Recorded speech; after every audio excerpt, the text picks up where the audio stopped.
Ano na? Paano? Maging ligtas, ibig sabihin, hindi ka nababangga sa kalsada. Saan matatagpuan ng jeep? Sa... Badam.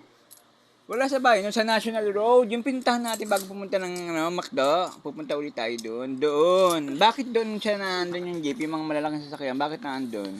Yung papuntang McDo. Hindi ko alam. Maluwag ang kalsada. Para sa literature. Pag dito, masikip ang kalsada. Diyan, no? Sa labasan.